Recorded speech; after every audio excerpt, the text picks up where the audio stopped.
goosebumps every time, yeah, 713. To the 281, yeah, I'm riding. Why they on me? Why they on me? I'm flying, sipping low-key. I'm sipping low-key and honest, rider. I get those goosebumps every time. I'm fine, you make everything feel fine.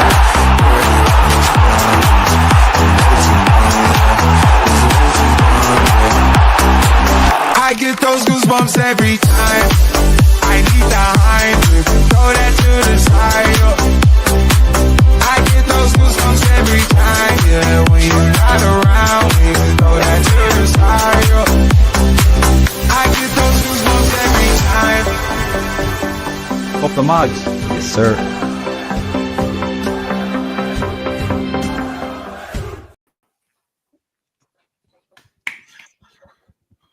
Good morning, everyone. I'm still smiling. It's been 7 days since our historic win, and I don't think this smile has left my face in these 7 days. But look, welcome to Load the Mag NUFC. Boys, we're back again for another show. This time, a little bit of a loaded breakfast. We thought a little bit of a change. We've got our teas. I think, was it a tea, Chris? I saw. Oh, black. It's a big black coffee, mate. It is. Yeah, I've got the orange juice. Dad has got the sun. Regular water for me. Yeah, but you've got the sun as well because it's cloudy. Yes, right? Sun outside. But we're back. Get a bit of that later. We'll get into that, no doubt. But boys, how are you? 7 days on. Before we get cracking into the show today, you still feeling good? Still feeling top of the world, really. Yeah, top of the world, Pete. Just it's still kind of hard to believe it. And I know we've had a week-long indulgence of interviews, little the videos people are putting together, pictures. It's just been brilliant. It's been a Newcastle week and a big week for Dan Byrne. A funny story for you, because I haven't told you this. It's really the poster for the show, right? Well, I was doing the shopping with Luca yesterday, and we're walking into a shop then afterwards, and the FIFA 25 poster, Jude Bellingham was there, and he says to me, Jude Bellingham was on the poster because he was the best player last year. He goes, who's going to be on the poster next year? And that got me thinking. And I just said, it's Dan Byrne. Has to be Dan Byrne.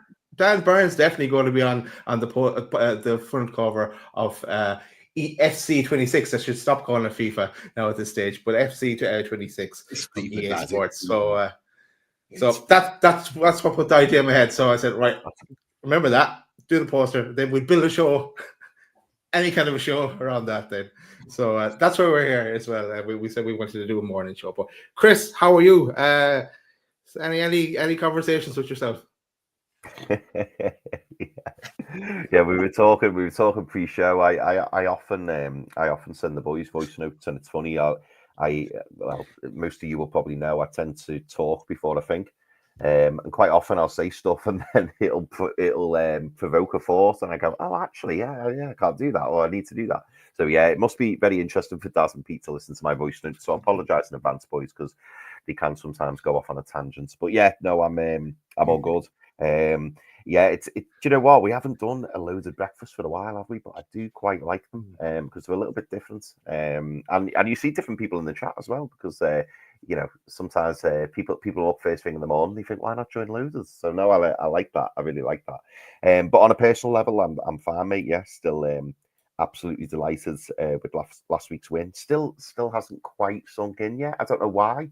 I know it's been a week, but it still feels strange to think, well, in my whole lifetime, it's always been Newcastle never won anything. Newcastle are rubbish. Newcastle never get to finals. Newcastle never win finals. And then you remember and you go, oh, actually, no, we have won something. Yeah, we won the Carabao Cup. So I'm sure I'll get used to it. And I'll be honest, boys, I've been obviously, popping in and out of X and loads of Newcastle stuff. So it's just retweet like. And then I've seen a few transfer things as well. And where you start going,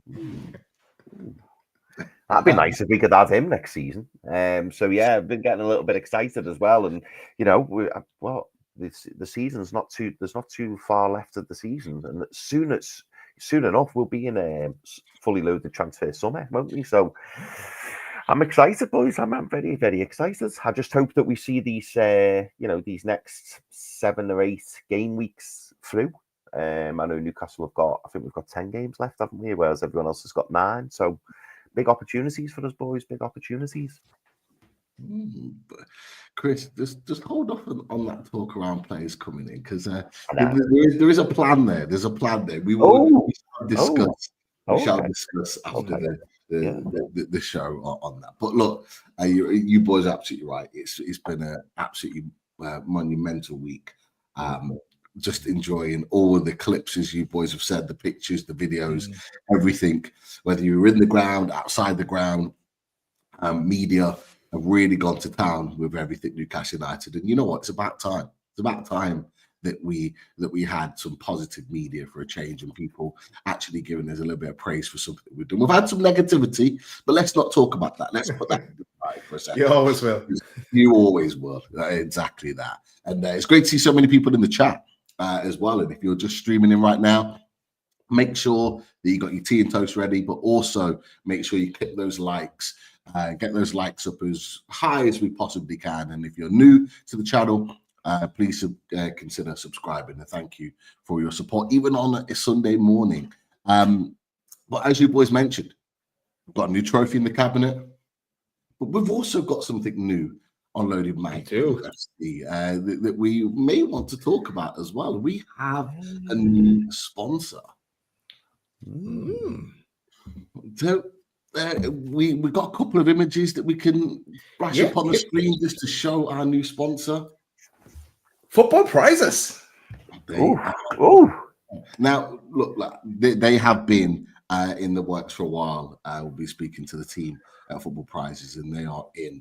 And they are here to announce that not only are we in sponsorship with Football Prizes, that we have our biggest competition available that they've ever put on Football Prizes before. So we'll read the little spiel out. So I'll read it to you. In what has been a historic week for Newcastle United, we're marking it with the biggest ever Newcastle competition. This week's Newcastle competition gives you the chance to win a main prize of a squad signed and framed Newcastle United shirt. This competition also features around 66 instant win prizes, and just a few things that you can win: a Dan Burn match-worn shirt versus Aston Villa, where he kept the clean sheet in a 3-0 win. We all remember that, Boxing Day. Joe Linton and Tonali signed shirts as well, and they're framed. As well as that, Eddie Howe signed and custom LED frame shirt. Anthony Gordon signed and custom LED frame shirt. Joe Linton signed custom LED frame shirt. And Fabian Shaw signed and Livramento signed shirt with a picture of the cup medals as well. And there are more. So if you want to win any one of these prizes, as Daz has just put up on the screen here, get involved. And as you can see on the screen, people, 39p for a ticket. You got to get involved in that. You got to get involved. And we have the link in the chat as well. So if you've seen it right at the top of the chat, get involved and make sure that you're within a chance of winning one of those superb prizes. Click that link right there on the screen. You know what to do, people. So Football Prizes and Loaded Mag NUFC are in sponsorship. And it's going to be a big month ahead for all of us working together. Nice one. Looking forward to working Football Prizes. Absolutely. Definitely. But boys, back to the football talk. Where do you want to start? Okay, because we can look, we can continue talking about the cup win all day long, and maybe we should. I'm going to ask you a question, boys. We know that every single player got a 10 out of 10, maybe 11 out of 10 on Sunday. I'm going to ask you the question. Who was your unsung hero of Sunday's historic win? And I know I'm putting you on the spot here because we haven't discussed this at all. But I'm asking you, who's your unsung hero of the big match? And people in the chat, put your comments in as well. Let us know what you think. Who's your unsung hero for the game on Sunday? I think I've got one in mind that kind of stands out for me. But what are we thinking? Yeah, well, like you're kind of ruling out. Let's rule out a few first. So you're ruling out Dan Burn because he got grabbed all the headlines all week. He's grabbed all the headlines because for England, and then congratulations on his first cap for England as well. Dan Burn, big Dan Burn. So ruling out big Dan Burn. We're probably ruling out Isak as well because we're kind of expecting Isak hopefully to have a good game. If Isak has a good game, we have a good game. Should we say Burn, Joe Linton, and maybe Isak, just because they were probably the three that were talked about the most. Yeah. True. Trips did have a really, really good game. I remember in my running through the analysis of the game right after it when we had our show, the amount of times he just headed the ball back to Pope, and it was just safe. It was just calm. It calmed everything down. After him, he was brilliant first. Then he dipped. Then he stuttered. But he in the semi-final as well. He was unbelievable. Tino Livramento has to be in there as the record. He was unbelievable as well. Who's your one though, Dad? Who's your one? I have to pick one. You gotta pick one. You gotta pick one. Who you going for? I can see the cogs turning with Chris. I know he's thinking about. Oh, I know, man. Got it. Do you know what it was? The reason you probably saw not my confused face, but my thinking face was because I was thinking when you were like, right, let's rule these ones out. I was thinking, don't rule out mine, and then you didn't, and I was like, no. Not Sean Longstaff because he was about to come on and didn't get to come on, so it can't be Sean Longstaff. I'm gonna go for unsung hero. I'm gonna go Trips. I think just because it can be hit and miss on days, but in the League Cup especially, he's shone. I'm torn between Trips and Livramento for the unsung hero. How about that? Yeah. No, spot on. Chris, have you clashed with Daz, or you got someone different? So I was torn between two, but I have clashed with Daz, but maybe the other side. So my two were Sandro Tonali and Tino Livramento, but I cannot not give it to Tino Livramento. I have to. Playing out of position at left back, which we know he can do, but it's not his preferred position. And he's locking down arguably the best player in the world at the moment. If you rewind to 8 weeks ago, Mo Salah was a shoo-in for the Ballon d'Or, according to most, certainly most from where I live. Absolute shoo-in. Things have took a slightly bad turn now, so I think that will be difficult for him to get the Ballon d'Or this year. He's still going to be in the conversation, but I just don't think he'll get it because ultimately it's normally someone who wins the Champions League, their own respective league, and maybe a cup. And obviously he's only going to be able to do one of those three. But I just thought Tino Livramento was unbelievable. And it can't be underestimated how good the job was that he did.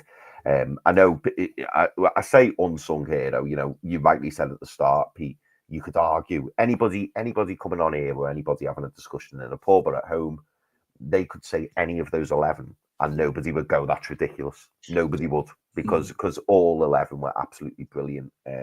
Let's get that right. But for me personally, it was a toss up between Sandro and Tino, and I had to go Tino because of the job he did on Salah and the amount of people in the media and the amount of Liverpool fans who go, yeah, but Salah was awful, and it's like he wasn't.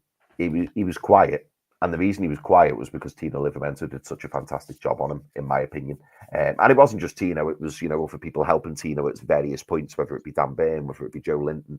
But ultimately, his job was to stop Mo Salah, and he did. And then some. Mo Salah didn't have a sniff in that game, And a huge part of that was Tino Livramento. Lewis Hall has been outstanding for us at left back, but for Tino to switch sides and play as well as he did was brilliant for me. So I think he's the unsung hero in the sense that Daz has rightly said, Dan Burn, Isak, Joe Linton, they will get the plaudits, and rightly so. But I think Tino Livramento, I think Eddie Howe will have watched that Tino Livramento performance back and gone, he's done really well there, really well. I agree. True, and so just to add into what you said, like all the talk this season, and from us as well, has been all about Lewis Hall and how unbelievable Lewis Hall has been, and we even raved about Lewis Hall against Liverpool because he did a job on Salah there as well. Yeah, no, and like there was like, has Tino been as good as last year? That kind of a question we've been asking as well. But no, he really stepped up, and yep, I'm happy to give it to him as well, Chris. But what to hear Pete's thoughts as well? No, it's hard to disagree with either one of your points, because I think ultimately your two choices with Trippier and Tino, both of them almost had the complete fullback performance, like both, like each individually, defensively, attacking wise, they were both absolutely almost perfect in their performance. So it's hard to look past those two. But I've got a couple that I was and an R in between, and I've still not quite decided who I'm going to go for. I think I'm going to go for Sandro Tonali, and it was out of Sandro Tonali, and it was out of Sandro Tonali and Nick Pope as unsung heroes. Nick Pope, for obvious reasons, he made a monster save. He swept up really well. He commanded his area. Yeah. He did everything that he did when we first signed him, and he was superb. But Sandro Tonali, I think, before the game, when we were talking to Errol, we were saying about how the midfield battle was going to be key. And I thought that Sandro Tonali won that battle. In particular, he won that battle against Szoboszlai, he's their muscle. He's their main physical outlet. And I think at times when he was trying to drive forward Szoboszlai, Sandro Tonali really bullied him. And you could see how frustrated he was getting that he wasn't getting his own way. And so from a defensive point of view, I thought Sandro Tonali was absolutely superb. And how much he's changed our midfield by going into a midfield six. I just think, into that midfield number 6 role, Sandro Tonali's just been absolutely superb. And he saved his best performance, in my opinion, for Newcastle United until last Sunday. I thought he was absolutely brilliant. So he would have been mine as an unsung hero, because a lot of the work that Sandro Tonali does, you don't necessarily see straight off on the pitch. It's not one of them that's right in your face. It's not one of the big moments that you score from or you create a chance from, but he does a lot of groundwork that isn't normally seen by fans or people watching on TV. But I saw it on Sunday and I thought he was absolutely brilliant. And to be fair, speaking to or listening to a lot of Liverpool fans, they also touched on Sandro Tonali and how he won the battle against the Liverpool midfielders and how he outfought them. Because we all talk about Joe Linton and how physical he is and how he put himself around and he was, bullying like Liverpool players. But Sandro Tonali was doing the same. And that's what makes our midfield so unique, is that we've got all 3 players can do the same jobs, maybe not as well as each other, but equally together they form a tight unit. So Sandro Tonali for me, with Nick Pope not too far behind. But as we've said, every single one of them on the pitch was definitely an 11 10. That's for sure. But it's an interesting one. How are you boys feeling now about the rest of the season? Because we've talked about it briefly on Top Table Talk last week, but we're still in the midst of everything and still right in the feels of winning the trophy. But how are you feeling about the rest of the season now? Are you still feeling positive about it? I know we had some opinions on how the season might pan out. Are you still feeling positive about our push for Champions League football? Oh, 100% positive. I'm not looking at another. If I could even push the Champions League music now, but I won't. It's too early. It's too early in the morning. But no, look, it can go either way. Because we have achieved our objective of a long time of winning a trophy and of for this season of qualifying for Europe. But as we said, after for the reaction show, we want to try and go one better or two better and get in potentially to the Champions League. And like from where we are now, we're all happy. We want. It's been a good season. But if we were to play on until May and not do justice to ourselves and not to drop the ball a bit, it would take a shine off the season, So we want to we want to maintain the momentum we have now and kick on and try and get Champions League football. And if you think about it as well, there's a lot of players that are playing for their futures and for futures, whether they're going to be bit part players, whether they're going to be regular starters for us next season. So there's an awful lot to play for. There's in fact there's like about 10 cup finals to come, really, and I know that's a cliche, but it is massive. So, and it's good as well that, and I know we'll probably talk about it, but we'll have our celebration next weekend, and then we can focus again and go back into the league and kick on. And I know we're going to be over for the Man United game. We're going to be expecting a performance. We're not going to take second best when we're playing in that Man United game. But so yeah, but I'm definitely feeling positive about it, Pete. I don't know how you could feel negative about it at this moment in time. Chris, still feeling positive is with regards to the season to come. As you said, we've got 10 games to go. Still in the mix for Champions League. It actually, although we don't have our game in hand until after the Man United game, it's Palace away Wednesday. Like actually, if we keep winning, our game in hand puts us in fourth. So should we just be absolutely positive about it all? I think so, yeah, because there's an opportunity there still for us. I mean, if you'd have said to us, Pete, at the start of the season, to any Newcastle United fan, you'll win a trophy and you'll get top four this season, like that's dreams. That's the stuff dreams are made of. That's absolutely brilliant, isn't it? And I think we're very much in the mix. It's been an up and down season. There's been some fantastic performances and there's been some not so good performances. But the fact that we're still within the opportunity to go and do that, for me, I agree with what Daz said, and that I think it would be a disappointment if we weren't to secure Champions League football, because it would just be my expression would be it would be like the cherry on the cake. It would just top everything off. And with us having, we've discussed it already, but we've got 10 games left and 6 of them are at home. So it's really, you could argue those 10 games. I think we're now part of a mini league. That's certainly how I'm seeing it. I'm looking and I'm kind of ruling out the likes of, well, obviously I've got to rule out the likes of Liverpool and probably Arsenal now, after their latest win. And for me now, I'm looking at, anywhere between 3rd and 8th or 9th, and I'm thinking, right, we just need to try and finish top, if not second, of that group. That's what we need to do.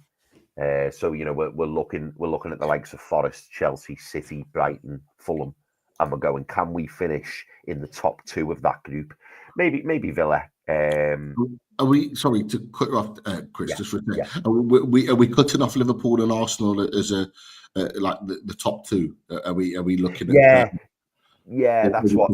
Third as well. What you thinking? Yeah, that's what I'm saying, mate. I'm cutting them 2 off. I'm cutting Arsenal, Liverpool off because I expect them to get enough. So I'm hoping that we finish in the top 2 of that group from 3rd down to say 8th and go on. I'll throw 9th in as well. I don't expect Bournemouth and Villa to have enough. Maybe one of them will. Maybe. I'm still not convinced. But I genuinely think the battle. If I'm being hand on heart, I think the battle is between ourselves, Brighton, City, Chelsea, and Forest. I think it's down to those, because I don't see I don't see Villa or Bournemouth having enough. I mean, Bournemouth's fall off's been incredible, really, hasn't it? I know they're only 3 points off, but you know, I think they're mentally going to struggle. But yeah, for me, it's about winning that mini league or coming second in that mini league. Because if you come second in the mini league, you finish fourth. And if worst case scenario you come fifth, you're still going to qualify. But you need to aim for the top, aim for the very, very top. And if you fall just short, you're gonna get in there. And it would just cap off a brilliant season, mate. It really would. It would be absolutely wonderful, and not just you know, as an achievement for Newcastle United this season, but also it's going to play a huge part in the summer transfer window, and it's going to play a huge part next season because you know, obviously of the funds that will obviously contribute towards PSR. So there's a huge carrot there for the players to go and get Champions League qualification, and of course, which I'm sure we'll discuss a bit later on, it also helps squash any rumours, and it helps, you know, keep hold of the players that you want to keep hold of. What you're saying, Chris, is on this man, it'd be pretty much game over. Oh, mate, 100%. As in, he's going nowhere. He's going nowhere anyway. Yeah, he's staying put. Yeah, exactly. Do you know what that image does? I love that image. I've seen that so many times. As soon as the ball hits the back of the net for our second goal, when he puts it in, it's great because you see Van Dijk turning around, don't you, looking because he knows he's left them, and you just see the image of Isak like that, as if to say, "See ya." And that epitomises exactly what happens. Isak got away from Van Dijk, slots it home brilliantly, and he just left Van Dijk in his trail, and he's done that. He's done that on a number of occasions now when he's played Van Dijk. Yes, he has. And that image that you talk about, Chris, will be it'll be iconic for lots of different reasons. But as you said, I think you look at the 6 games at home, all 6 winnable games.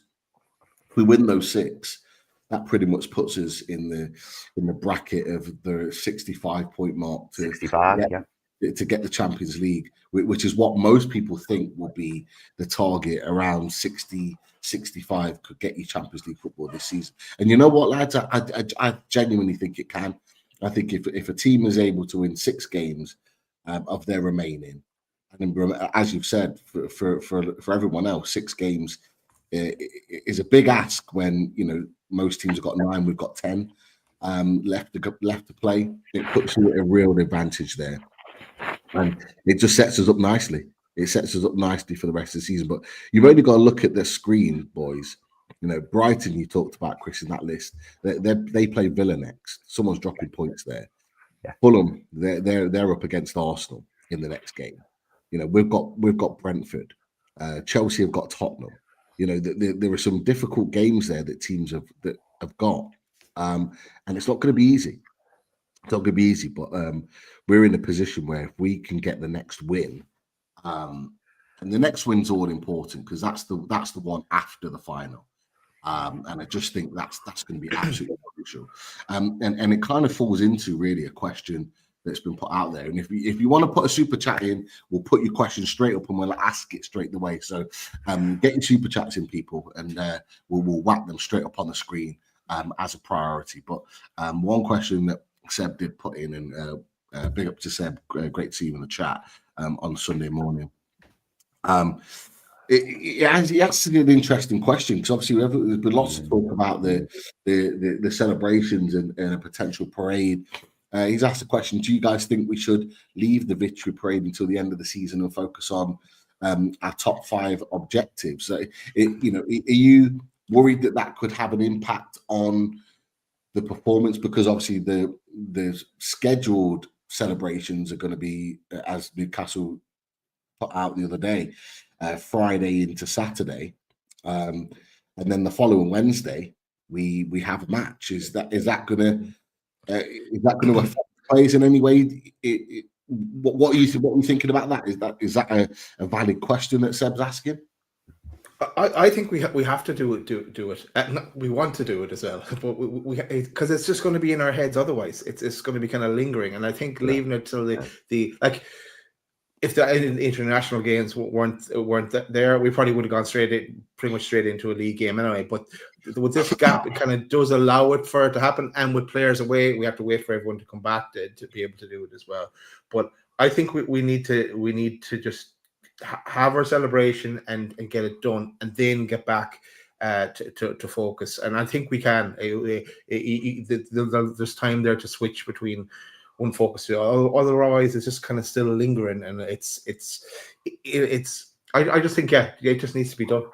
So I'm all for it. Now there is another debate that I'm sure we'll link into as well, maybe in the next question. But it's like the talk of a parade, a bus parade, as has been seen in the past, or go back a while there for that one. Yeah, the long pass. Jeez. But or what's being proposed, or what's now in progress is the town Moor. But there's also, I don't think it's been fully announced what's happening in total yet, from what I'm gathering in the social media. Yeah, it's still up there. Still not 100% confirmed. Lots of stuff up in the air on it, but. Yeah, well, what are your thoughts on it, Chris? I've got an opinion on it, but what are your thoughts?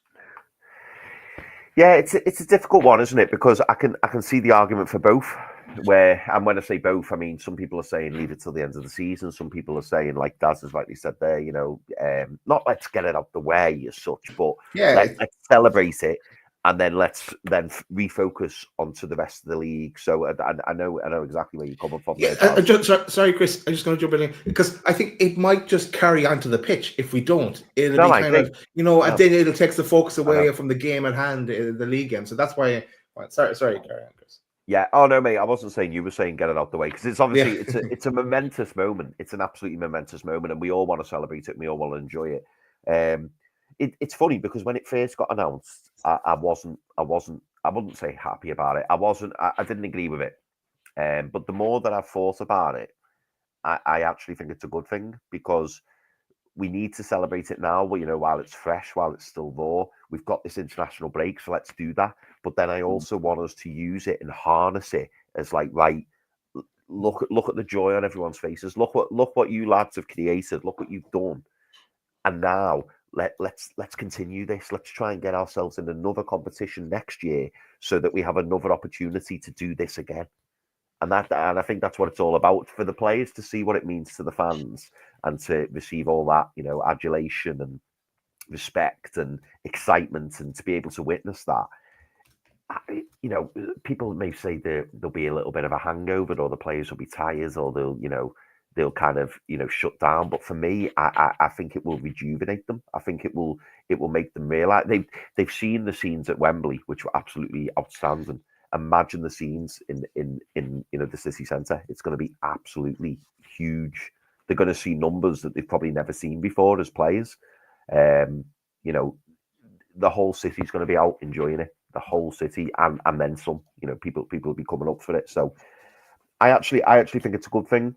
And then, once the celebration is done, it's like, right, job's done, trophy's in the cabinet, we've celebrated it, get on with the football now. We've got 10 games to go. We know what we've got to do. Let's go and do it. So I actually, despite at the start not necessarily agreeing with the timing, I actually think it's perfect timing now. And I think the club have done well to do it during a downtime break, because correct me if I'm wrong, boys, the parade's going to be on the Friday, the 29th, I believe. And then our next game, are we playing on the 1st or the 2nd of April? So we play on the Wednesday. So it'd be, Wednesday is the 2nd, yes. Yeah. So then we've got a few days to recover. Eddie should give the players the day off the next day on the Saturday, and then come in on the Sunday. Let's get going. That's so the 29th is a Saturday. So that's sorry, I thought 29th was a Friday. Right, okay. Yeah, okay. Oh, well, maybe not give them the Sunday then, I don't know. But yeah, I like the timing of it, actually. And I think that I think it can work in our favour. I really, really do. Because then we've gone there, we've won the trophy, we've celebrated the trophy, let's get on with what we're doing, rather than thinking, I can't wait to celebrate the trophy at the end of the season. Hey, we'll do another one at the end of the season if we get Champions League. Hey, absolutely. Get in the bus this time. yeah. Do a tour of the city. I'm in agreement. I wouldn't have wanted to wait until the end of the season to do the trophy parade. However, I wouldn't have done it on the 29th either. For me, I would have done it on the Monday or the Tuesday after we won the trophy. I'd have done it straight after. And I that's when I would have done it personally. I think that should have been what should have been under consideration when everyone's at their highest moment. I know people were coming back from London on the Monday, so maybe do it on the Tuesday and give those boys an extra bit of time off before they join the international groups. I'd have done it straight away, and just harness that moment in its moment. Because we've had a couple of weeks to kind of like obviously let it sink in, all the rest of it. It'll still be a great time, albeit some people aren't happy about the logistics and various other things of how it works. I'd have done it straight away, right in the moment, just because it was historic. And you see a lot of clubs that do that. They would do it like the day after or a couple of days after when it's still in the moment. I'd have probably preferred to have done it there. I do worry about the fact that it is on the Saturday, and then we have a game against Brentford, who are a good team, on the Wednesday, and I do worry that there is going to be a slight hangover because ultimately we can't afford to have a hangover. We need to hit the ground running, and I think for me the Brentford game will give me an idea of what we're going to see moving forward, because then we go to Leicester next, which everyone kind of expects us to win, but still it is going to be a game where we have to go and put them to the sword. And then you've got Man United the following week afterwards at St. James's. So, you know, there are big games coming up and every game is going to be crucial. So I just think we should have done it the first couple of days after we won the trophy. That would have been my priority on that. But let's see. I think there's a lot of members that are not happy because I think the members are saying that season ticket holders are getting priority on the Friday in respect to the members, and there's lots of other things here and there, but nothing's been confirmed. Not everything's set in stone yet, so we just have to wait and see on what's happening with that. But look, the one thing I will say, it might be slightly controversial. I do think, because I know the women's game is today and they're going to have the trophy brought out, I do think that is a mistake, in my opinion. Yeah, I don't agree with that. I think the first time fans should see the trophy paraded is with the team that won the trophy, and that's not the women's team at all. It would be exactly the same way if the women won the title last season and the men's team were the first to kind of. It doesn't make sense, does it? Really, it's not. It clearly just seems like a reason to get people to go in and watch the women's game and get as many people numbers bums on the team. And just to add to that, Pete, as well, and I think it's a fantastic point you've made. I'm not sure that I mean, we'll never know, I suppose, but I'm not sure the women's team will be particularly happy with that, because it almost deflects and distracts from the game that they're playing. Because, you know, if I was playing a match and someone went, oh, you know, your other team in your club won this trophy, I'd be like, brilliant, wonderful, but this is my game. My team didn't win this. Can you leave that and we'll do it later, or let that team celebrate it? So no, I think it's a great point you make, Pete. Yeah, that's just my opinion. If people don't agree, then that's absolutely fine. But I just think that, you know, when the trophy gets paraded in front of the fan for the first time, it should be the lads bringing the trophy out, Bruno's, Trippier, Lascelles, bringing the trophy out together, presenting it like they did when they held it aloft last Sunday. That should be what happens, in my opinion. So I'm a little bit disappointed that is happening, because it shouldn't really, but it does for me taint it a little bit, like the actual, you know, parade of the trophy, because they're building a parade for the 29th and or a celebration for the 29th, but the trophy's already been presented to the fans today. It is a strange one. It is very, but also what is strange is the way the international fixtures have landed in right after that. So it is difficult thing to keep everyone happy, I guess. And I know there's probably restrictions on what they can do as well. But also, isn't it great though? This is the problem we have. You'd never think that this would you could flash up a picture of Mike Ashley here, but we won't. Don't worry, we won't. And think this is a problem that we have on a Sunday morning. We're considering so. But look at.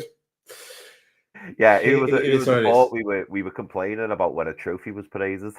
Yeah. There you go. Oh, God. Yeah. Look, boys, we'll switch gears on that because we do have a super chat room.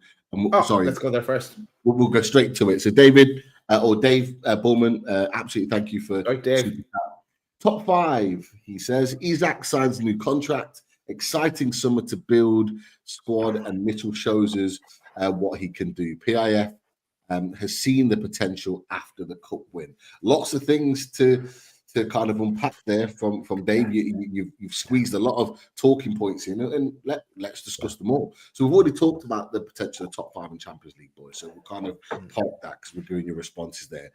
Alexander Isak, right? I'm gonna just give my opinion on this. Not the answer to this question. I'll let you boys do that. But I'm really pissed off with the media. I'm annoyed with other channels. One of my good friends, Dan Potts, as well. What's he doing now? I've not had the conversation with him. I will. Yeah. I was really annoyed about it. All of these shows that have been done on other channels where they're talking about will Isak choose Arsenal or Liverpool this summer? Like, it's crazy. What are you on about? Like, you are talking absolute nonsense. Like, it's and annoys me because he's even said that Isak's going to stay and he's not going to Arsenal. So, like, why bring it up? And anyway, I just filler. Yeah, may well be a filler, but I'm just annoyed about it. There's so many other channels that are doing it. So many other people that are putting it out as content. Is Isak going to choose this club or that club? Talking like he's already left the club. Anyway, that's just my moan for a few seconds, boys. Alexander Isak signs a new contract. Do you think it's happening this summer? Do you think he's staying? Where do you see that? What Dave said? Yes, definitely. I've said it before. If we get Europe, especially if we get Champions League, as I said, it's game over to all those shows that people are running these days and talking about and selling papers for and clicks. It's game over on that front. Isak signs a new contract. It may include some kind of a crazy release clause, but he signs a new contract with us. If we don't get Champions League football, I don't know whether he will, but he's making all the right noises. He's even told Matty as well. Matty from the Magpie channel. He was at the. If you've seen his video, it's a very good video actually. Just about him chatting about his time with the team and the after party. So he's everyone's saying that they're staying. And actually, congratulations to Matty as well. He had some breaking news as well. Go check it out. Nice one, Matty. Welcome to the club. Yeah. So Isak definitely stays and signs that new contract. Chris. Yeah, simple for me. I think Alexander Isak signs a new deal. He deserves a new deal. I totally agree with what Daz has just said. I think there will be a handsome release clause in there, but I think that protects not just the club but also Alexander Isak. If an opportunity comes about, if a European giant comes in for them, which, you know, if he carries on the way he is, it would not surprise me if certain clubs queued up for him. And decided to activate a clause. I think it gives Alexander Isak an option to leave if he wants to, and that's if he wants to. But you know, I think if a Barcelona, a PSG, or someone of that ilk was to come in 12 months' time, it gives him the option if Newcastle aren't maybe progressing as Newcastle United would want to, but also as Alexander Isak would want to. I think it gives that option, but as well, I think it not just secures, Alexander Isak's future for the club, but it also secures it for him. He deserves, in my opinion, he deserves to be the highest paid member of this squad. I think his pay needs to be reflected across other clubs in the Premier League, other clubs in Europe. He is at the moment for me, and I don't say for me, all us boys have said it, he is the best striker in Europe at the moment, and he needs to be paid accordingly. And I think if Newcastle United were to leave his contract and go, oh, let's just keep him as he is, he's still got 3 years, I kind of feel like that sends the wrong message to him. I want him to know he's loved. I think he knows he's loved by the fans. I think that's, without a doubt. But I want him to know that the club appreciate him. Yasser Al-Rumayyan has come out and said that he doesn't want to sell him. And that's why I think a contract will be put under his nose in the summer. And I think they'll say to him, listen, you signed this deal. We want you to be the highest paid player. You deserve it. You've been absolutely fantastic. And let's see. I mean, I think there will be a clause in there. Maybe there won't. But for me, I think there will be. And also as well, it kind of puts all this talk to bed. I agree with you, Pete. The next day, after we won the Carabao Cup, it was a case of, Liverpool have got to go out and get Isak, or Arsenal have to go and sign Isak. And it's like, yeah, but I don't think Alexander Isak joins Liverpool or Arsenal, and I've got a couple of theories for that. I mean, the Arsenal one is quite simple, if I'm honest. He's winning trophies. I can't believe I'm saying that. He's winning trophies at Newcastle United, and our trajectory looks absolutely fantastic. Whereas at Arsenal, it doesn't necessarily look that way. And then for Liverpool, yes, they've won the Premier League, all but. But there's a lot of uncertainty at Liverpool, and people. I've been speaking to my red mates in the past week, obviously enjoying the Carabao Cup win. But I've also been saying to them on a serious level, what's happening with your 3 players who are out of contract? What's happening? And if I'm asking that question, little old Chris Hall from Liverpool, I'm sure there's going to be a lot of people from behind the scenes who are going to be asking the question. There's going to be Liverpool players asking the question, wondering what's going on with Mo Salah, wondering what's going on with Trent Alexander-Arnold, and wondering what's going on with Virgil van Dijk. And so surely Alexander Isak and his representatives, if the option came about, would also be asking those questions, because Liverpool look a completely different team if one or all 3 of those players leave next season. And is Alexander Isak going to want to take that risk? Is he going to want to think, do you know what, I'd rather take a risk and go to Liverpool? Or does he want to stay at Newcastle where he's adored? Where we're only going in the right direction, and where we're hopefully going to be on the cusp of a huge transfer window in the summer. I'm not so sure. I think the only way Alexander Isak leaves this club in the near future is if one of the European giants comes for him. I'd say European giants. I'm talking about a club from La Liga. I'm talking about a club from Liga 1, possibly the Bundesliga. Not sure if they'd have the money, but that's kind of where I see it. And I think, Liverpool and Arsenal fans saying that it's like a shoe-in and it's going to happen, I think is very naive. I really, really do. I'm sorry, Chris, I'm going to disagree with you. And League One, there's only PSG really at the top of the game, and I don't think he'd go there. To tell you the truth, he's better than that. I'll just say that. He's better than League 1, mate. But PSG, yeah. I mean, I have to admit that. They absolutely dismantled Liverpool. And I looked at their squads and I was like, in recent times, I think I spoke to you about this, Pete. In recent times, they've lost the likes of Messi, they've lost the likes of Neymar, big, huge list of players, Mbappe. And then when I watched them, I was just like, oh my God, this team, they've got KK, Daz, and you don't want to talk about KK. But I looked at the team and I was just like, it's an exciting project. He's on loan there for a while. They've got. He's not actually on loan, by the way. Carry on, mate. Sorry. So just I was just going to conclude. And Bundesliga, he's not going to go back there. He was at Dortmund. It didn't work out for him. There's only, I know there's other teams as well, but like the top fighting for titles. What's the point? Bayern Munich have Kane for the time being, at least, and. Where else did you say? You said the Liga, okay. But like Barcelona always have issues financially and registering players, because they try to bring in they their eyes are too big for their belly, I think is a good phrase for Barcelona. And Real Madrid, they have Mbappe, and they're also buying the latest superstars from Brazil, the potential. So I don't know. I can't see him going to those leagues at this stage in his career. Sorry. Yeah, no, mate. And do you know what? The Real Madrid shout 100%. Like, you know, I think even he would look at it and go, it's unlikely me getting in this team. The thing that worries me about Barca, because you're absolutely right, you know, Barca, we see every single window, you know, they're struggling to register players. But the thing that worries me with Barca is they always find a way. And that's what concerns me. But the one good thing we've got on our side is the fact that Barcelona tend to pay huge fees, so they wouldn't be getting them cheap. You know, we saw how they signed the likes of Philippe Coutinho for a huge sum of money. We saw, you know, they've signed Suarez in the past, a huge list of players.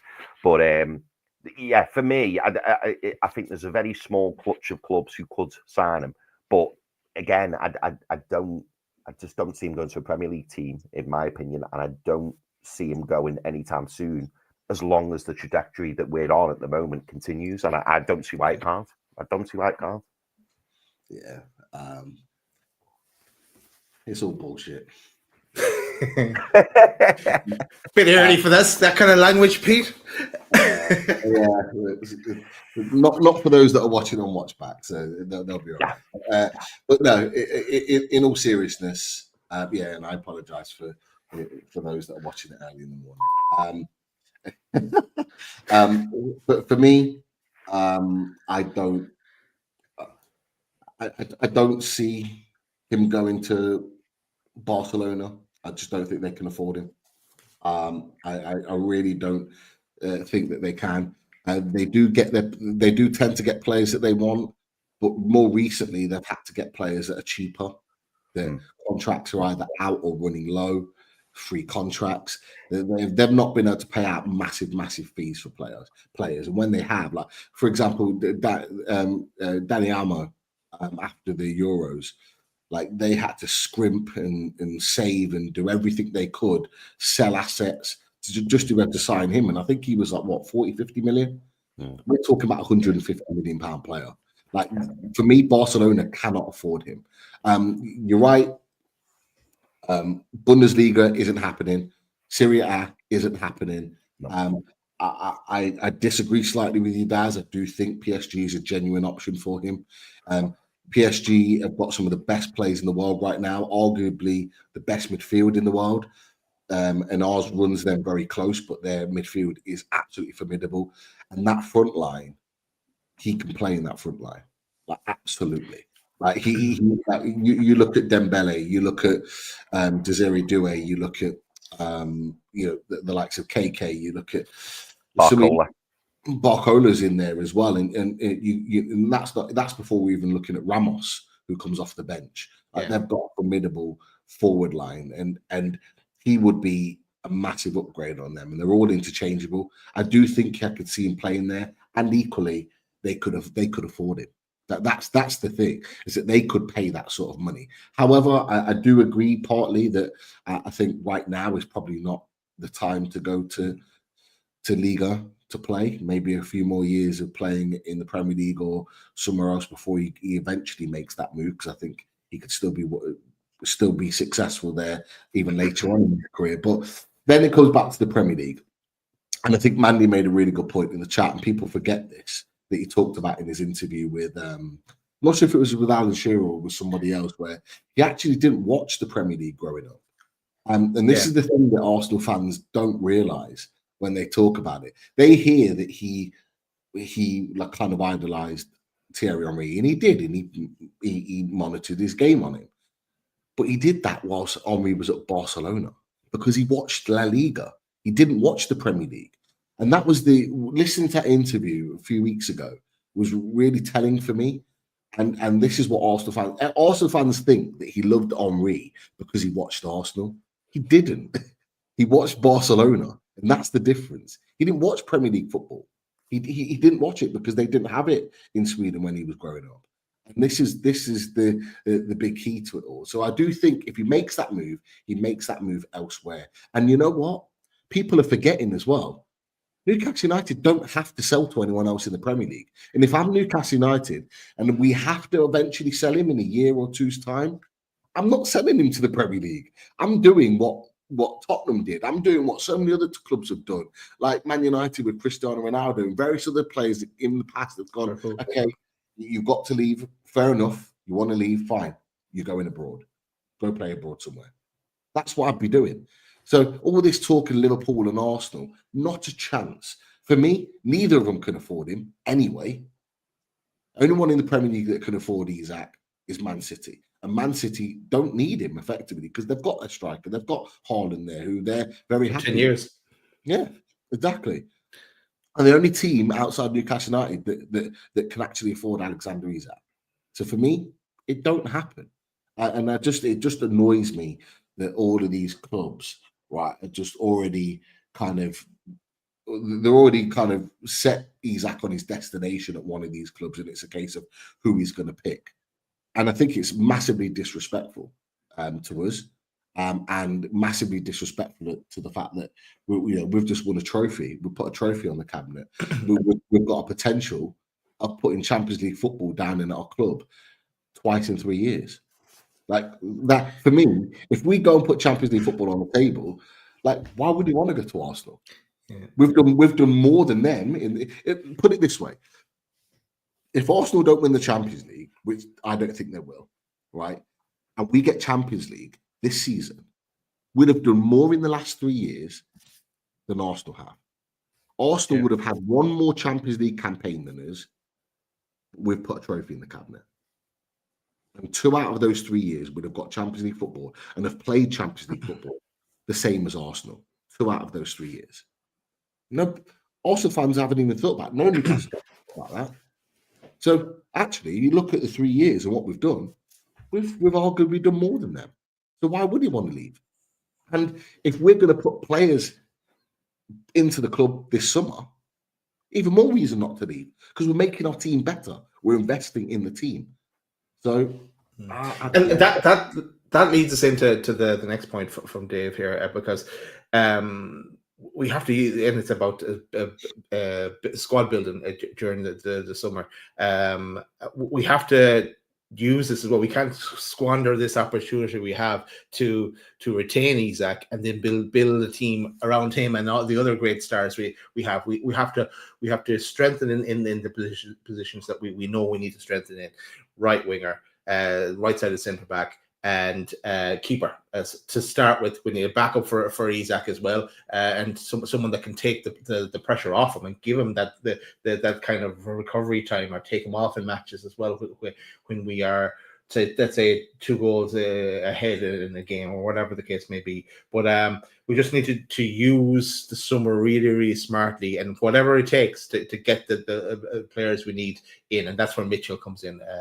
So it all needs to gel together, and there's a blueprint of how this can work now.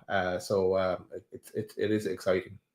Yeah, I just want to reply back to the one really quickly. But Arsenal are the bigger club. Bigger club in what? The stadium's not too much bigger than ours. Yeah, they have bigger revenue. Fair enough. We've got more money than them. Our owners have more money than them. We're just not allowed to spend it. But if you're talking about wages, what Arsenal will offer him, we'll offer the same. But it goes back to my point.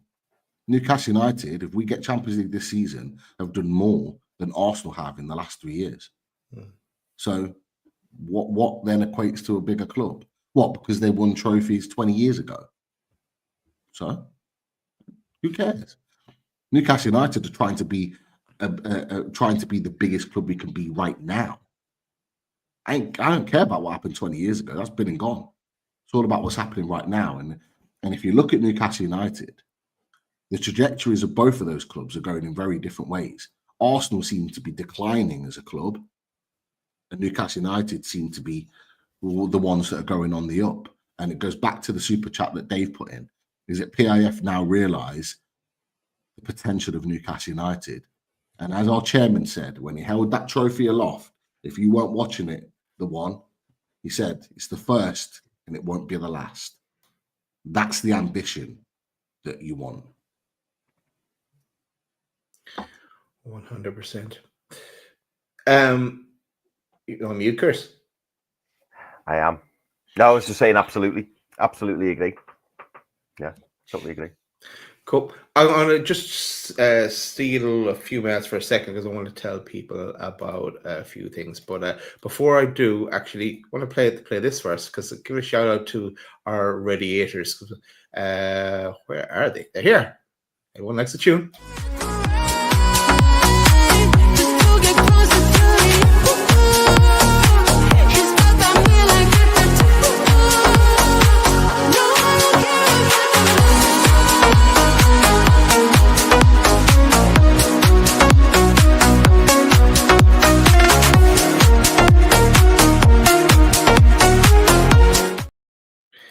For all your radiator needs, contact Russ at theradiatorshed.com or on 077-666-04112. And the other thing I wanted to mention, as well as radiators, is our charity game.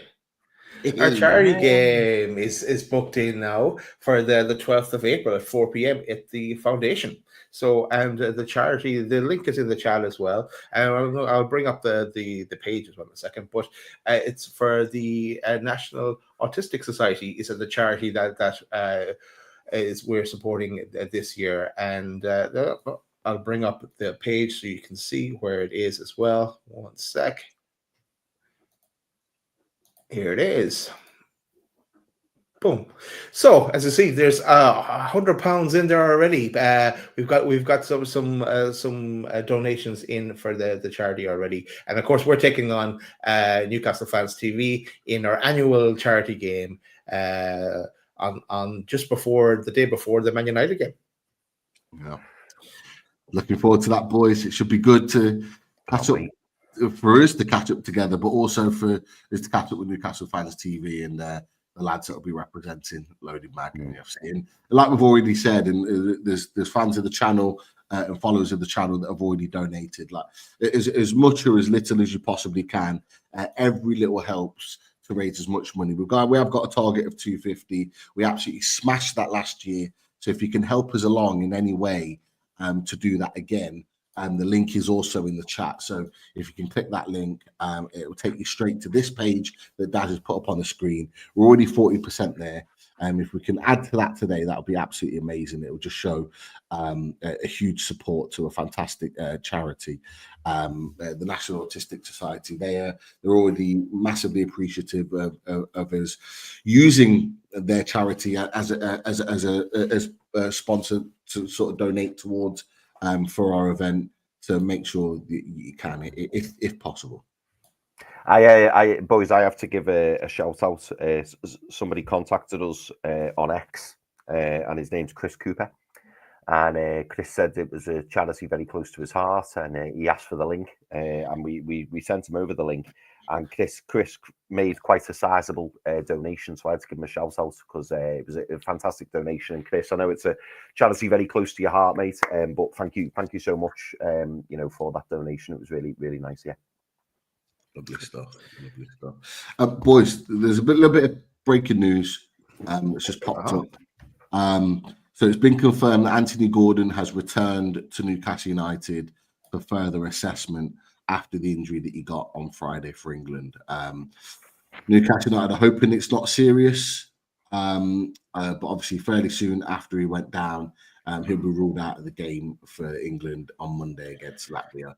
And of course, we know that he won't be playing against Brentford. So it gives him maybe a week or two to recover before the game against Leicester, which is on the Monday night. So he'll have the most possible time to try and recover for that game. But just your thoughts on that. That was Mark Douglas who's put that out just recently in the last few minutes.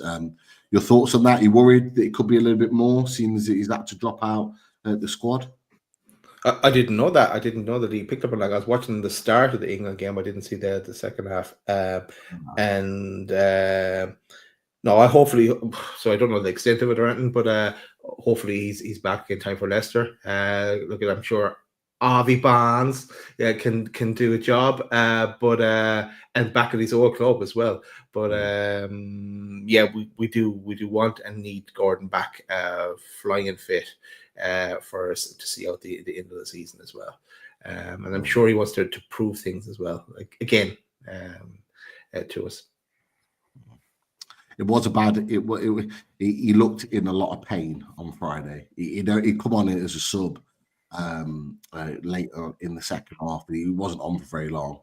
But yeah, it looked like a hip injury, and he looked in a lot of pain. He went down. He got some treatment, and then he went down again voluntarily on the side. But the ref had then blew the final whistle anyway, and he had to get helped to the back. We're suspecting it was an impact injury, which if it was, it should be okay. But if it's anything more than that, it could be a little bit of a worry. He's not really the type of player to stay down. He's not really the type of player to kind of shirk not playing. Whether Newcastle have pulled rank here and said we want him back, I don't know. But Chris, your thoughts on it? Yeah, I mean, to be honest, Pete, I didn't like Daz. I didn't see the game.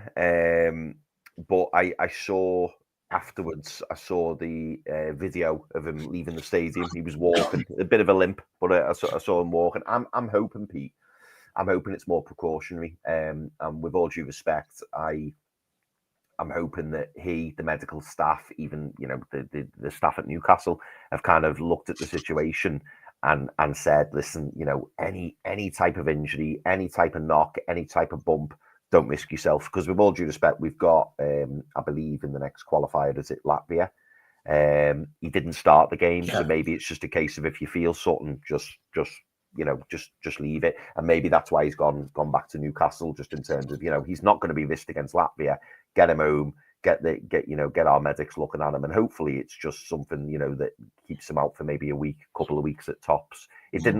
It didn't, from the video I saw, he didn't look in extreme discomfort or anything like that. So hopefully it's just quite a big knock he's had, and he can quickly recover. But fingers crossed. That's how I'm looking at it. Yeah, fingers crossed. Hopefully it's not nothing too serious. I hope Newcastle United have pulled rank. We've got a small squad as it is, and I think Newcastle should be very protective of our players. I know that Bruno Guimaraes has gone back. Is now back or is on his way back to Newcastle. He got a booking, which meant that he was going to miss Brazil's second game anyway against Argentina. So I think he's been given permission to return to Newcastle. So that's a good thing, albeit Joe Linton's still there. And I think Newcastle United just need to be very protective of their players. Look, we know international football is important to our players, but with the amount of players that we have available to us, and the players that are injured currently and are likely to be out for the season, we need to make sure that we're keeping everyone protected and wrapped in cotton wool when they're not playing for Newcastle United. Hopefully it's nothing serious. But as we say, he's got a week or so, a couple of weeks now to get himself fit. And the game against Leicester being on the Monday is probably a really good thing, because it gives him as much chance as possible to be fit in the build up to that. So just a little bit of an update there. Anything else? Any other business, boys? Any other business? Do you want to go there on the conversation that I see about Parade versus Town Moor, for our Parade and Town Moor? Do you want to go there, boys? Go for it. I don't know. Well, what's your thoughts? Look, for me, I'm not going to be there anyway. We're over in 12th of April, but I suppose just looking in from the outside, I suppose on it, I can see that people will have an idea in their heads. If we were the first time we win a trophy, I can't wait for the parade, and have the idea of a bus parade going through the city centre and that kind of idea in their head, and it's hard to deviate from that. Then, but there's nothing to say that they can't incorporate some kind of parade as part of this celebration. But and any thoughts yourselves on it? Me personally, I'd like to see a bus parade. A traditional bus parade. It's been such a long time. I can see why some fans are disgruntled, but then on the other hand, I kind of feel like you're never going to please everybody. Because there'll be some people who don't want a bus parade. So it's one of those, you can never do the right thing. I don't think. You've just got to go with what you feel is best. Me personally, as I say, I would like a bus parade, but I mean, ultimately the main thing is, in my opinion, is to celebrate it. It's an opportunity for all the fans to get together, particularly the ones who couldn't make it to Wembley, and see the players holding the trophy aloft. I think that's the main thing, and whether that's on the Town Moor, whether that's through the streets of Newcastle, I don't know, but I think sometimes people just need to see it for what it is, and the idea is that we haven't won a trophy in so long, so let's just celebrate it. And however the club choose to do that, I think we just need to embrace it. Is it perfect? No. Is it going to be for everyone? No. But just enjoy it is what I'd say. I just had a thought in my head. Anyone from Ireland will recognize this, but it was like the time Ireland won the World Cup. Oh, sorry, got to the quarterfinals of the World Cup, and there was when Jack Charlton came back.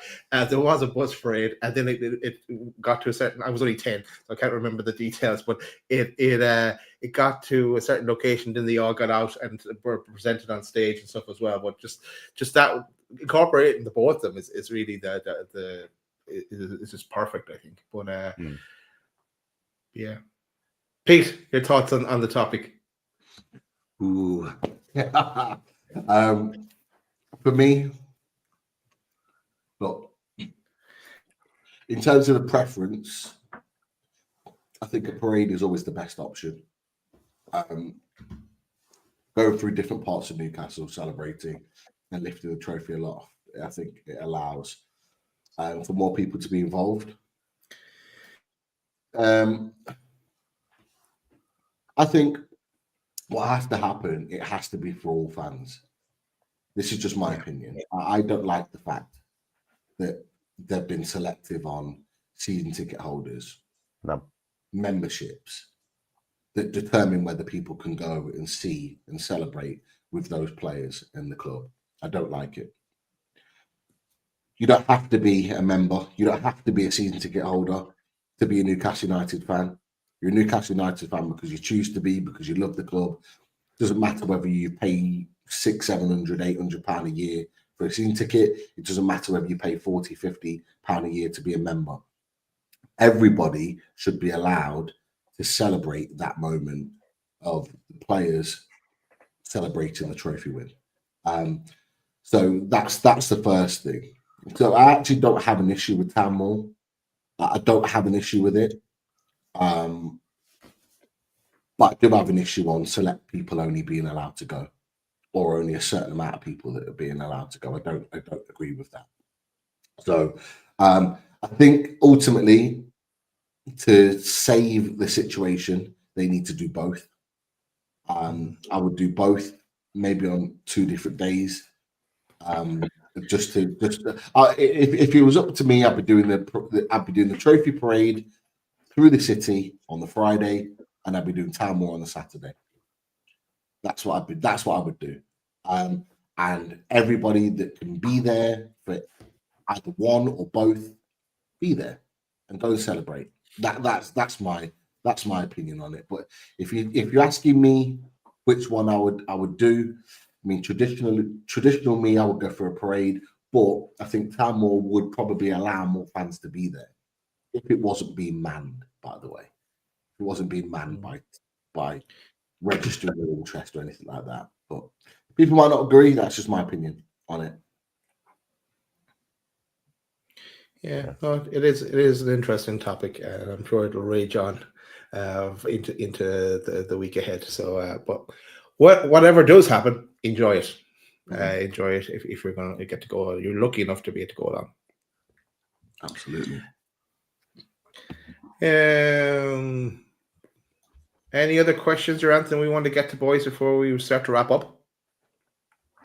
There is a question I like in the chat, but I don't know whether we're going off on a tangent on this one. But I would like to discuss.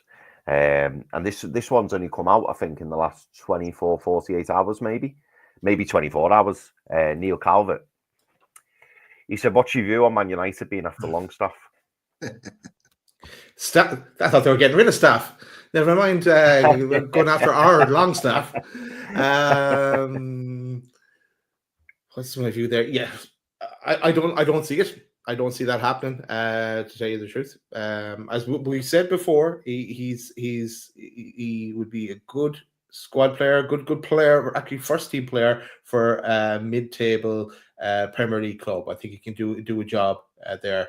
I suppose Man United does fit into that category, but I think they'll have their sights set further afield. To tell you the truth, Everton I think is a great shout for Longstaff. I do think for Sean Longstaff as well. I think it might be his time to move on, because like he's not even getting a run out now towards the end of games, barely getting a run out. So, and with what we've hopefully got planned for the summer as well, it'll make it increasingly difficult of the emergence even more of Lewis Miley and into a strong three-man midfield as it is, and with Joe Willock fighting for a position as well. It's a lot of competition for him. So I think for himself, I think it would the time would be right. He goes, having won a trophy with Newcastle as well. If he does go, but I can't see it being to Man United. Neil. Hey, Neil, by the way. Pete, what do you reckon? I think it'd be like poetic if he went to Man United. Almost full circle, because remember when he first came onto the scene and they were quoted 50 million for him, and Man United genuinely wanted him at that time, but obviously he had a bad injury. He was out for 4 or 5 months at that point. It'd be quite fitting for him to go to Man United. But yeah, I don't see it. I think that would be. I don't think it would go down well with Man United. I think there would be a lot of backlash from that if they were then plucking a squad player effectively from Newcastle United to bring into their first team. I don't think would sit well with a lot of Man United fans. But I genuinely see him playing for a team like Everton. I genuinely see him playing for a team like that. I can see him playing for a few teams actually. I could see him playing for like a Leicester City. I could see him playing for or going to a Burnley or a Sheffield United if they got promoted. I could see him playing for a team like that. And as I said, it's time. I think it's the perfect time for us to let him go. I think there'll be an element in his mind where he'll be like, yeah, I've got a trophy. We made history. I got to do something I dreamed of as a kid. Yeah, it's time to leave now and focus on my career and play some football. And so, yeah, I fully expect Sean Longstaff to leave in the summer. Fully expect it. What about you, Chris? Yeah, no, I agree with both you boys. I don't see him going to Man United. I can't see Ruben Amorim, trawling through all the players in Europe and going, Sean Longstaff's what we need. I just don't. Interesting. I think the article came from Lee Ryder. So, is there some substance in it? Who knows? We know, as you've pointed out, Pete, that previously they have been interested in him. But yeah, it's what that would look like to Man United fans. I'm not sure that would send out the right message. But yeah, I completely agree. I think a move to somewhere like Everton, who wouldn't be a bad move for them, particularly because obviously they're going to have a lot of excitement around the new season, the new stadium next season.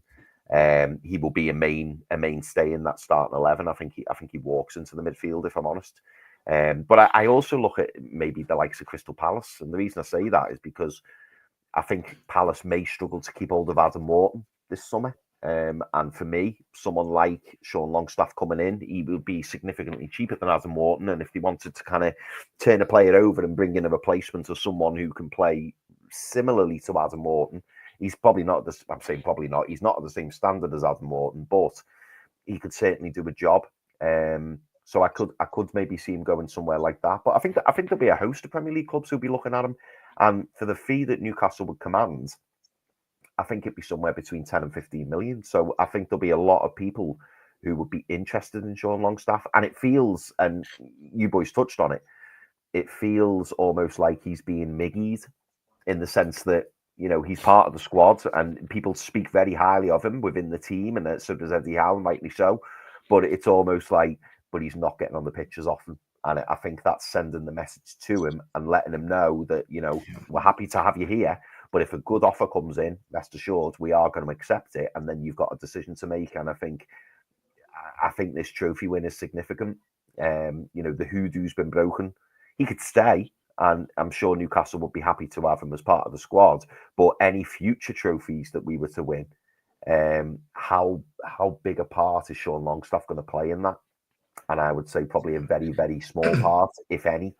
And will he want to be part of that? He's in his hometown club, obviously, but, you know, will he be looking at the likes of maybe Leeds who are coming up, or Sheffield United, as you mentioned, Pete, Burnley, and thinking, do you know what, I can play a big part there.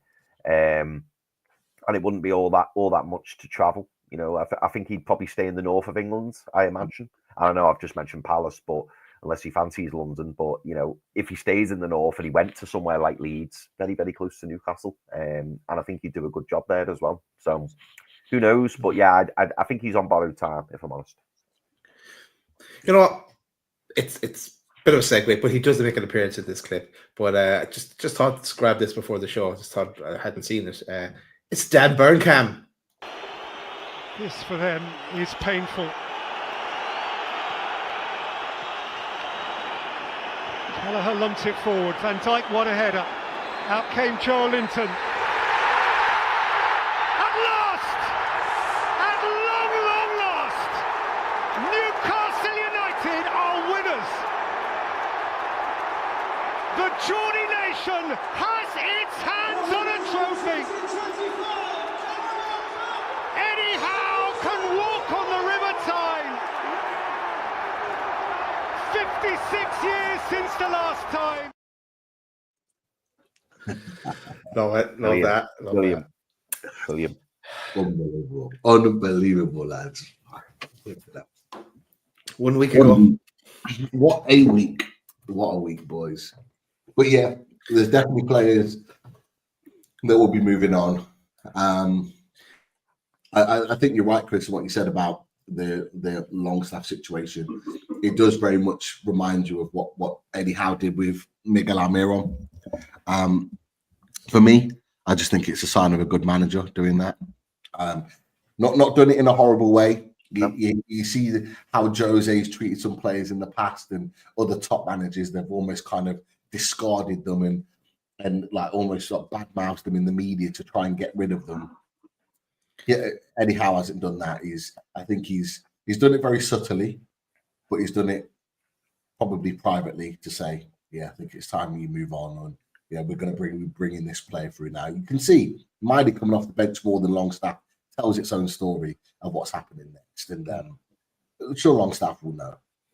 It'd be interesting to see if that starts to happen with any other players going into next season, to give us an idea on who, you know, the likes of Joe Willock and one or two others.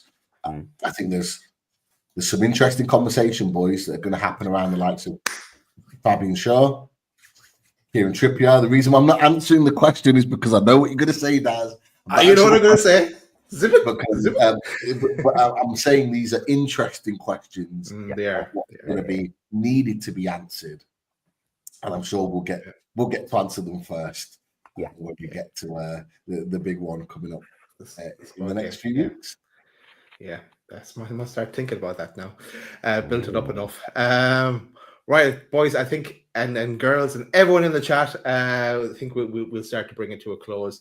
Thanks for joining us on this Sunday morning as we just kind of reflect on a few different things. But it's been a good chat, good interaction as well. We'll be back probably Tuesday. England play on Monday, so we'll let people watch that. Go on, Latvia. And we'll see you. What? Go for it, Pete. No, it's just Oh, never. more membership. Nobody, absolute legend. Thank you so much for all your support, and obviously for the 5 that have just become members. Congratulations to you. I'm sure there'll be a prize draw soon where you will be within a chance to win. That is for sure. But just on your way out, people, click the likes, put a comment in on YouTube, and we'll respond to you on there as well. And thank you for your support, people, on this Sunday morning. I can get back to my granola in there, yogurt now. That's what you're eating. Yeah, I was gonna eat. I was gonna open it up earlier, but I was like, I need to eat it now. So. I was going to put in a super chat to ask it, Pete. All right. See you in the next one. Good. Have a good day, everyone. Each and every single day.